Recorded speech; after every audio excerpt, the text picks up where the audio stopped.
कितना कमा लेते हैं सर? कितना कमा लेते हैं, बड़ा बढ़िया सवाल आपने पूछा है। कमा उतना लेते हैं मैडम कि हर साल 400 इंदिरा आवास के बराबर जीएसटी खाली पे कर देते हैं।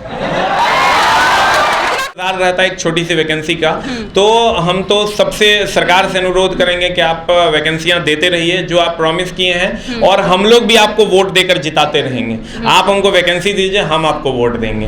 तो ये अनुरोध हम सरकार से भी करेंगे। वो होंगे जो प्यार में डूबे रहते हैं, तो उन बच्चों को आप कैसे डील करते हैं? उनको कैसे समझाते हैं कि बाबू पढ़ाई पे ध्यान दे लो?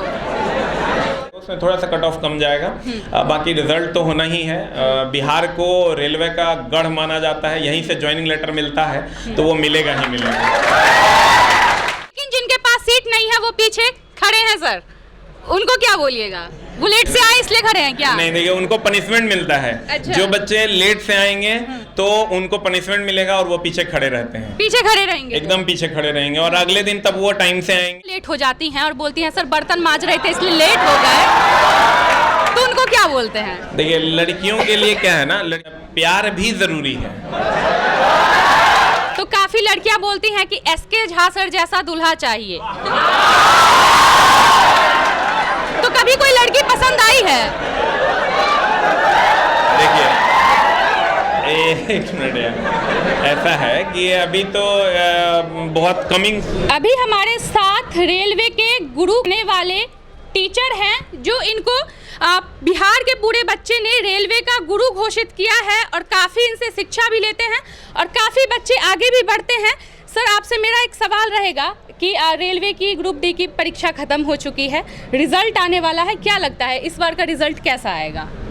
रिजल्ट बहुत अच्छा आएगा, क्योंकि बच्चों ने बहुत मेहनत किया है। थोड़ा सा कट ऑफ डाउन जाएगा, क्योंकि क्वेश्चंस का जो लेवल था वो थोड़ा सा अप था, ऐसा कभी पहले नहीं देखा गया था।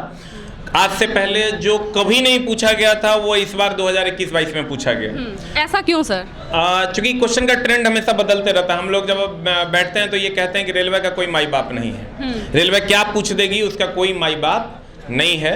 तो रेलवे ने फिर से इस बार एनसीईआरटी को ऐड किया, तो कॉन्सेप्चुअली जो बच्चे स्ट्रांग थे, जिन्होंने फाउंडेशन पढ़ा था, अच्छे से पढ़ा था, कॉन्सेप्ट उनका क्लियर था, वही बना पाए। तो इस वजह से थोड़ा बहुत कट ऑफ जो है वो थोड़ा सा डाउन जाएगा फर्स्ट और सेकंड फेज का। फिर थर्ड और फोर्थ में बच्चों ने पढ़ाई कर ली तो फिर वहाँ से लोग आगे बढ़े। ऐसा चूंकि हुआ ये भी कि जहाँ लगभग 50 चैप्टर से सवाल पूछे जाने थे total, physics, chemistry and bio science he mainly बच्चों को प्रॉब्लम क्रिएट किया, वहाँ मात्र 10 से 12 चैप्टर से ही सवाल पूछे गए। मात्र 10 से 12 चैप्टर उसी से सवाल पूछे गए, और बाकी 35-40 चैप्टर को इग्नोर कर दिया गया। तो इसलिए बच्चों के लिए फर्स्ट और सेकंड शिफ्ट में थोड़ा सा टफ रहा। उसके बाद फिर चीजें ठीक हुई, तो कट ऑफ थोड़ा सा कम जाएगा। पीटी के लिए जो फिजिकल के लिए जो बुलाया जाएगा उसमें थोड़ा सा कट ऑफ कम जाएगा, बाकी रिजल्ट तो होना ही है। बिहार को रेलवे का गढ़ माना जाता है, यहीं से ज्वाइनिंग लेटर मिलता है, तो वो मिलेगा ही मिलेगा। अच्छा सर, इस बार फिर से एग्जाम होने वाला है, तो बच्चों की तैयारी कैसी है? अभी तो कमिंग सून में एग्जाम्स वैकेंसी वगैरह आई हुई है, तो बच्चे तैयारी कर ही रहे हैं। बिहार के और उत्तर प्रदेश जो भी हिंदी भाषी क्षेत्र के बच्चे हैं, वो उनके लिए कोई दूसरा ऑप्शन नहीं है गवर्नमेंट जॉब के अलावा, तो वो अपने जॉब में लगे हुए हैं और आगे भी लगे रहेंगे। उनको हर हाल में इंतजार रहता है एक छोटी सी वैकेंसी का, तो हम तो सबसे सरकार से अनुरोध करेंगे कि आप वैकेंसियां देते रहिए जो आप प्रॉमिस किए हैं, और हम लोग भी आपको वोट देकर जिताते रहेंगे। आप हमको वैकेंसी दीजिए, हम आपको वोट देंगे। तो ये अनुरोध हम सरकार से भी करेंगे। मतलब वैकेंसी की बहुत ज्यादा जरूरत है बिहार में, बहुत ज्यादा, क्योंकि बिहार में ही नहीं, बिहार, उत्तर प्रदेश, झारखंड, इन सब स्टेट में वैकेंसी की जरूरत है, क्योंकि यहाँ इंडस्ट्री नहीं है। तो युवा बेरोजगार है तो उसको रोजगार चाहिए, उसी के पथ पर बच्चे आगे बढ़ रहे हैं, और अपनी सरकारी नौकरी एक सपना है बिहार, उत्तर प्रदेश और झारखंड के बच्चों का, उसको पूरा करने के लिए युवा लगे हुए हैं। तो सरकार का भी ये दायित्व बनता है कि जो प्रॉमिस उन्होंने किया है, चाहे स्टेट गवर्नमेंट हो या सेंट्रल गवर्नमेंट हो, वो अपना प्रॉमिस पूरा करें। हम लोग उनको, हमारे द्वारा चुनी गई सरकार है, तो उन लोगों ने जो प्रॉमिस किया है, बच्चों का एक सपना है उनकी जवानी सही जगह पर पहुंचे, इसके लिए सरकार को आगे आना होगा। और चूंकि 24-25 में चुनाव है, 24 में सेंट्रल गवर्नमेंट का, 25 में स्टेट गवर्नमेंट का, तो सरकार को आगे आना होगा और चीज़ों को क्लियर करते हुए सरकारी नौकरियों पे बल देकर बेरोजगारी को कहीं ना कहीं कम करना होगा, तभी जाकर हम लोग। सर, आपने अपने करियर में बहुत जगह पढ़ाया होगा, बहुत स्टेट में पढ़ाया होगा, लेकिन सबसे ज़्यादा सम्मान कहाँ के बच्चे करते हैं? नहीं, सम्मान तो हर जगह के बच्चे करते हैं। हमारा सम्मान हर जगह, देखिए शिक्षा। लेकिन बोला जाता है कि बिहार में सबसे ज्यादा गुरु का सम्मान एक शिष्य ही करता है। नहीं, देखिए बिहार, उत्तर प्रदेश, झारखंड, ये जो 3 स्टेट है, ठीक है। अभी तो पंजाब के भी बच्चे आए हुए हैं। आप समझिए पंजाब के बच्चों से आप मिलिएगा तो जो पढ़े लिखे हैं वो संस्कारी हैं। हम लोग सब भारतीय हैं, हम लोग किसी स्टेट के नहीं हैं। हम लोग सब क्या हैं? भारतीय हैं। हम लोग किसी स्टेट के नहीं हैं। हम लोग को स्टेट में नहीं बांटा जाए तो ज़्यादा बेहतर है। एक गुरु जो है वो पूरे भारत का होता है, वो किसी खास मजहब या किसी खास धर्म या किसी खास स्टेट का नहीं होता। तो हम लोगों को हर जगह से उतना ही प्यार मिलता है, इसलिए हमारे लिए सब लोग बराबर हैं और ऐसे ही प्यार देते रहेंगे। हम लोग ऐसे ही मेहनत करते हैं। कितने स्टूडेंट होंगे सर अभी आपके पास? स्टूडेंट हम गिनते नहीं हैं, हम काउंटिंग नहीं करते हैं। पता है बैच तो लगभग जो भी बैच आता है तो बच्चे प्यार देते हैं और खूब पढ़ाई करते हैं। जैसा कि आप देख सकते हैं यहाँ पे जितने बच्चों के पास सीट है वो अपनी सीट पकड़ के बैठ चुके हैं, लेकिन जिनके पास सीट नहीं है वो पीछे खड़े हैं। सर, उनको क्या बोलिएगा? वो लेट से आए इसलिए खड़े हैं क्या? नहीं, देखिए उनको पनिशमेंट मिलता है। अच्छा। जो बच्चे लेट से आएंगे तो उनको पनिशमेंट मिलेगा और वो पीछे खड़े रहते हैं। पीछे खड़े रहेंगे? एकदम पीछे खड़े रहेंगे और अगले दिन तब वो टाइम से आएंगे और अपनी सीट को ग्रहण करेंगे। अच्छा सर, कितना कमा लेते हैं?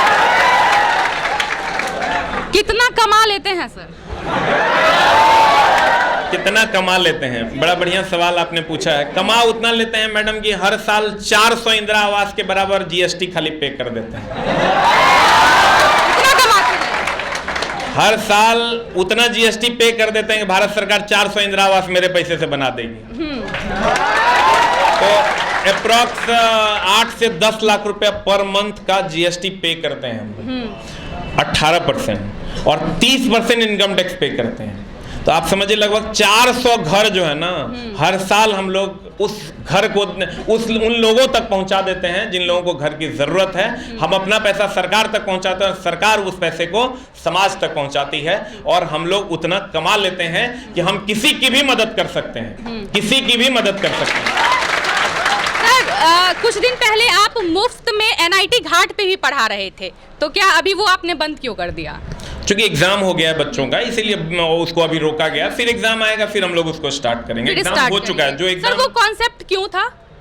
वो कॉन्सेप्ट पढ़ाई को उत्सव में बदलने का एक तरीका था कि पढ़ाई एक होता क्या, 6x3 के कमरे में बच्चे यहाँ रहते हैं और आप समझिए कि कितना मेंटली हेडेक से वो गुजरते हैं। अगर सरकार टाइम टू टाइम वैकेंसी दे दे और time to time calendar clear कर दे तो बच्चों को उतना हेडेक नहीं होगा। उनके हेडेक को थोड़ा सा दूर करने के लिए और बेरोजगारी पे एक शानदार सा हथौड़ा मारने के लिए हमने वो वार किया था, जो सफल भी रहा और पढ़ाई को एक उत्सव बनाकर बच्चों ने अपना संडे गुजारा था और आज भी उसकी चर्चाएं हो रही है और लोग उसको आज भी प्रोत्साहित कर रहे हैं। अभी जस्ट नवभारत टाइम्स और वो प्रभात खबर ने उस पर एक डॉक्यूमेंट्री बनाई है, वो लोग भी आए हुए हैं। तो कुछ अच्छी अच्छी चीजें करने की कोशिश करते हैं जिससे समाज का भला हो। और दूसरी बात, गंगा का किनारा इसलिए हमने चुना था कि पढ़ाई को पवित्रता से जोड़ने का एक शानदार सा उपाय है। जब आप पटना आइएगा, पटना में आप खड़े हो जाइए, आंख बंद कर लीजिए और सबसे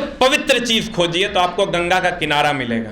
और सबसे पवित्र चीज अगर जीवन में कुछ है स्टूडेंट लाइफ में तो वो पढ़ाई है। तो 2 पवित्र चीजों का संगम कराने की हमने कोशिश की थी और इसीलिए।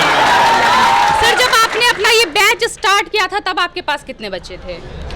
जब मैंने स्टार्ट किया था पढ़ाना, तो हम जब पढ़ाना शुरू किए थे तब से ही हम स्टार थे। पहले बैच मेरा 600-650 का था। मतलब पहले बैच में 650 बच्चे थे? पहले ही बैच मेरा भरा हुआ था। हमको याद है कि लगभग 650 बच्चे थे पहले। वो मैं 1-2 वाला स्ट्रगल करने वाला टीचर नहीं हूँ। मैंने जब स्टार्ट किया तब भी स्टार था, आज से 7 साल पहले, और आज तो आपके सामने है।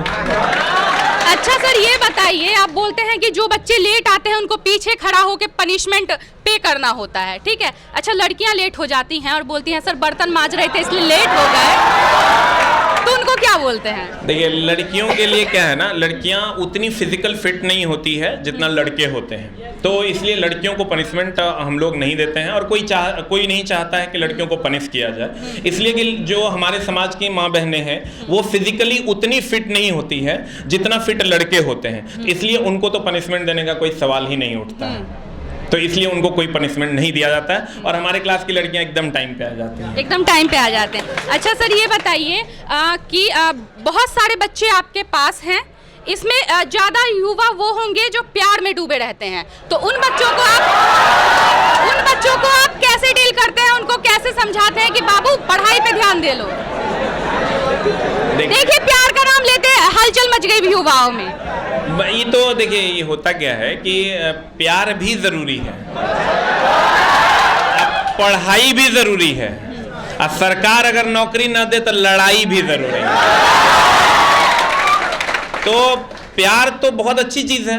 ऐसा है कि सुप्रीम कोर्ट भी कहता है कि अगर आप मर्जी से किसी से प्यार करते हैं तो ये अच्छी चीज़ है, ये होता भी है। ये तो हमारा समाज जो है वो नेक्स्ट जनरेशन तक कैसे पहुंचेगा, उसके लिए प्यार की ज़रूरत है। हमारा समाज आगे कैसे बढ़ेगा, उसके लिए पढ़ाई की ज़रूरत है। और वैकेंसी नहीं आएगी तो उसके लिए क्या करेंगे, तो लड़ाई की ज़रूरत है। तो तीनों चीज़ें अपने अपने जगह पर सही है और बच्चे अपने अपने हिसाब से, सारे संस्कारी बच्चे हैं, उनको पता है कब क्या करना है। अच्छा सर, आखिरी सवाल आपसे रहेगा कि जब आप काफ़ी ज़्यादा फेमस हो रहे हैं सोशल मीडिया पे, तो काफ़ी लड़कियां बोलती हैं कि एसके झा सर जैसा दूल्हा चाहिए, तो कभी कोई लड़की पसंद आई है? देखिए, एक मिनट यार, ऐसा है कि अभी तो बहुत कमिंग सून में है। मम्मी पापा लड़कियां देख रहे हैं और बहुत जल्द जो है हम वैवाहिक बंधन में बंधने भी वाले हैं, बहुत जल्द वैवाहिक बंधन में बंधने वाले हैं। और रही बात प्रेम प्रसंग की कि इससे पहले हुआ था कि नहीं हुआ था, तो हम लोग पढ़ाई में इतना डूबे हुए थे कि कभी वो घोड़ा वाला स्थिति था, न इधर देखते थे न उधर देखते थे, बस सीधे देखते थे कि वो मेरा टारगेट है, उसको हिट करना है। तो कभी ऐसा हुआ नहीं। और अभी मम्मी पापा देख रहे हैं तो कोई पसंद आ जाएगी तो कर लेंगे शादी। टीचर से ही शादी करनी है या किसी साधारण सी लड़की से? नहीं, ऐसा कोई कंडीशन नहीं, कोई क्राइटेरिया नहीं है। मम्मी पापा को जो पसंद आ जाएगा उससे शादी कर लेना है। अच्छा, मतलब मम्मी ही ढूंढ के लाएंगी? हाँ, 100%। सर, आखिरी में क्या बोलिएगा हमारे दर्शकों को? आपके दर्शकों को हम यही कहेंगे, जो भी युवा अगली वैकेंसी की तरफ देख रहे हैं, जिनका रिजल्ट ग्रुप डी में नहीं हुआ है या एनटीपीसी में नहीं हो पाया, अगली वैकेंसी की तरफ आप एकदम देख रहे हैं, तो आप उठ खड़े होइए, जागिए, अपना कदम बढ़ाइए, क्योंकि मंजिल आपका इंतजार कर रही है। मेरे दोस्त, 2024 में चुनाव है, 2025 में चुनाव है। स्टेट गवर्नमेंट और सेंट्रल गवर्नमेंट इस कदर फंसी हुई है कि अगर उसको सरकार में, सत्ता में आना है तो बिहार और उत्तर प्रदेश को जीतना होगा। और बिहार और उत्तर प्रदेश को अगर जीतना है तो सिर्फ एक और एक उपाय है, वो है सरकारी नौकरी, वो उनको देना होगा। इसलिए आप आइए और आगे आकर अपने मंजिल की ओर 2 कदम बढ़ाइए। आपका मंजिल आपके इंतजार में खड़ा है। आप उठिए, जागिए और चल पड़िए, आपको आपकी मंजिल जरूर मिलेगी। तो जैसा कि आप दिखा सकते हैं, बच्चों को भी दिखा दीजिए। 1-2 सवाल हम इनसे करेंगे कि रेलवे गुरु कैसा हो?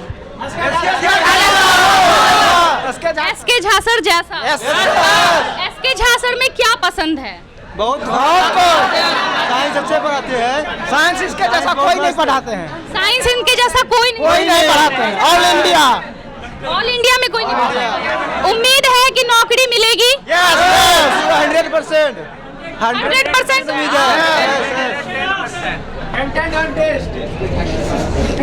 इस तरफ लड़कियां हैं, लड़कियों से भी सवाल करेंगे कि यहाँ पे पढ़ती हैं तो कैसा लगता है? बहुत अच्छा लगता है पढ़कर। अच्छा लगता है। कभी डांट पड़ी है सर से? नहीं पड़ी है। तो जिस तरह लड़कियों पे सर मेहरबानी कर देते हैं, थोड़ा उनको पनिशमेंट से साइड कर देते हैं, और काफ़ी अच्छी बातें बताई सर ने रेलवे ग्रुप डी को लेके। जिस तरह से रिजल्ट आने वाला है, काफ़ी बच्चे इच्छुक हैं रिजल्ट को जानने के लिए। तो आप देख रहे थे, हमारे साथ एसके झा सर थे, जिनको रेलवे गुरु कहा जाता है। लगातार हमारे वीडियो में बने रहिए। मैं थी आपके साथ हिमांशी ठाकुर, ये थे हमारे साथ एसके झा सर। बहुत बहुत धन्यवाद।